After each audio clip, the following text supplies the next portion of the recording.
sports hub is a safe haven for young people. The young people, them, it's not postcode barren. It's not the case of young people thinking. It's a case of My name's Amari and I'm 11 years old. My name is Maxwell and I'm 9 years old. If you go to places where the kids are My name is Malak and I'm 12 years old. My name is Chris and I'm 10 years old. So like, you had to think about it that time.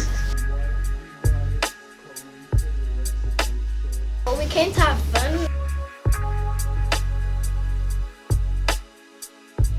We learned social skills by talking and stuff like that. So you're looking There's forward going to be to a it. workshop time of like how to conduct ourselves throughout as we get older, and things good and things that ain't that good.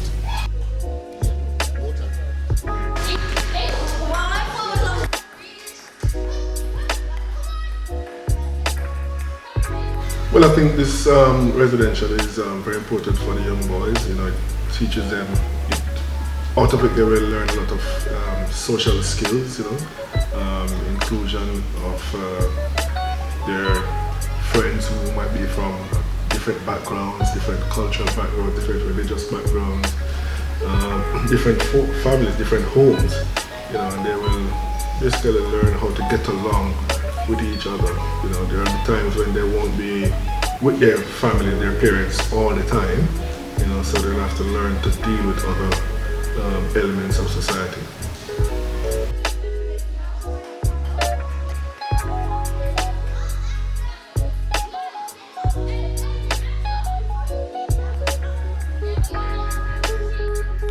I think they are responding quite well. There is no sort of shyness. I haven't seen anyone acting withdrawn or acting different among their peers. You know, everybody's getting along. They're all up here upstairs playing table tennis and pool and just getting along quite well. So I think they're doing quite fine.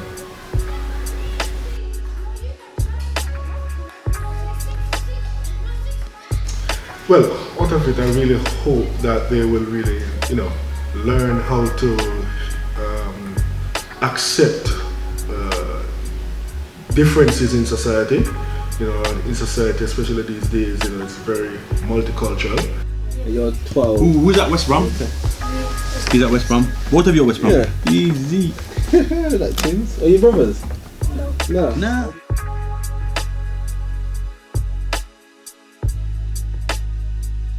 And we want to teach the young men that, you know, we can get along, regardless of our differences in beliefs and of our differences in culture and different backgrounds. We can get along, we can come together and play games together, you know, without feeling any suspicions of each other. What made you guys come to pray? Were you told to pray, or is it just something that you normally do? Something natural. Naturally, you normally do? We always pray 5 times a day. 5 times a day? Sing's in the back of my head. Oh, that's good. So like, what made you get Obi to come and lead? Do you have to have an adult to lead? You have to think of your mind what the God said to you. Okay, is that why you told Obi to come in here? Yeah. You're like, you should never forget about God and you should always show respect when you pray. Okay, and how long you've been doing it? Because you're quite still young. So is it since you can talk or? Since you're like 7 years old and plus, just take it seriously. When you're under that age, just start practicing. I see you homegrown, your parents taught you how to do it. You know, so I really hope that they will learn to, you know, live as one in society.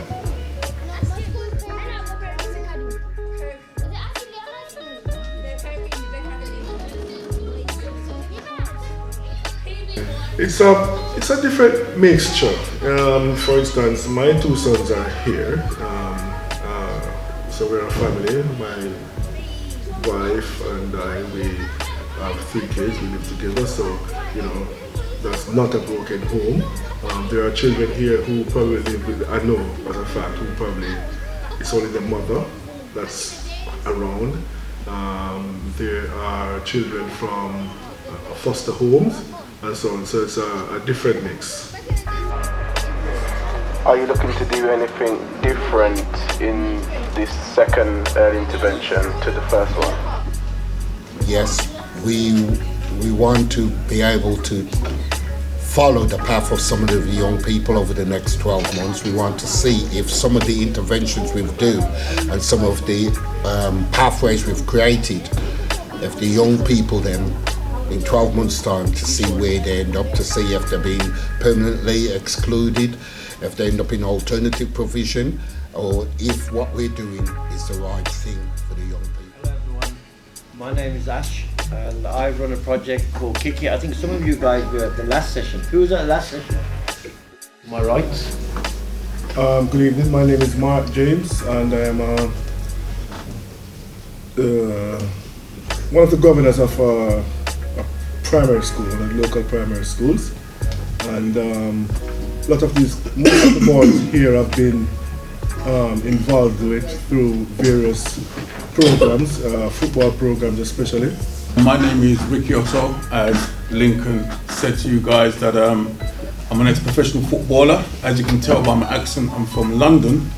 And I came to Birmingham when I signed for Birmingham City, when I became their most expensive player in the 94-95 season.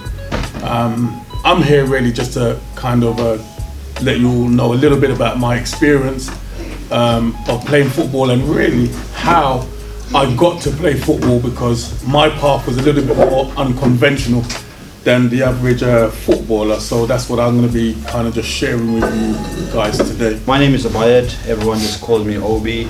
I have my own little small tiny football team that I do for the community, and I work for the Birmingham FA Football Association, the people who look after football in Birmingham. Lincoln Moses, chairman of the Hub. Vision I had 20 years ago, and the vision was to have something in place for young people to be able to develop themselves as a person and be able to work in cohesion with the next person. It doesn't matter of the background, it doesn't matter of the ethnicity, it's about all of us become one. Out of many, we become one. This young man here, you got a question? What player would you meet right now? What player would I? Meet right now. What player would you'd like to meet? Yeah. Would I like to meet? That's a good question. Gosh, that's a big question.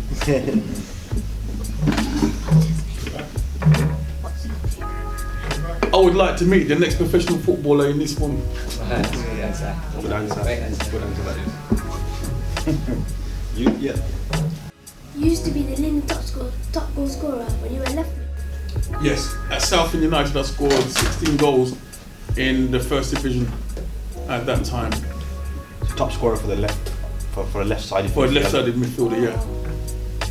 No question. How much money did you make? I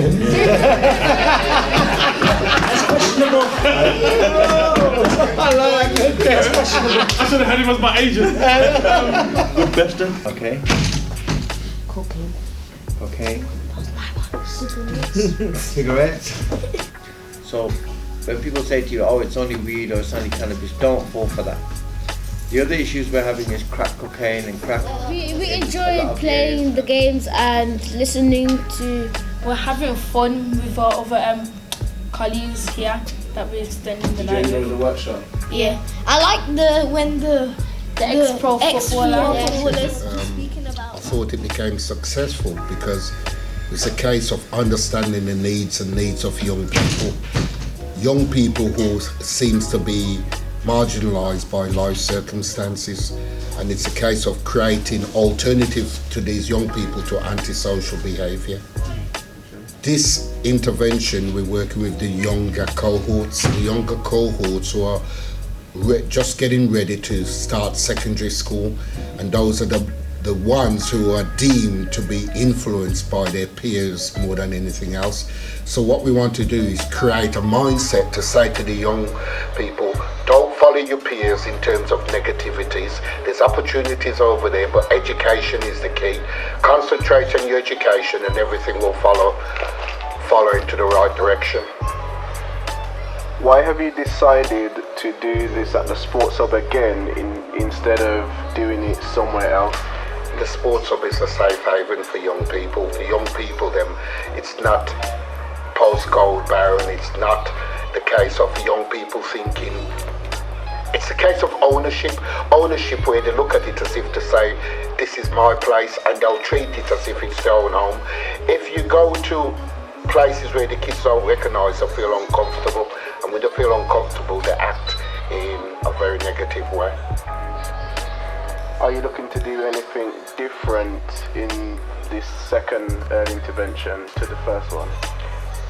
Yes, we want to be able to follow the path of some of the young people over the next 12 months. We want to see if some of the interventions we do and some of the pathways we've created, if the young people in 12 months time to see where they end up, to see if they're being permanently excluded, if they end up in alternative provision, or if what we're doing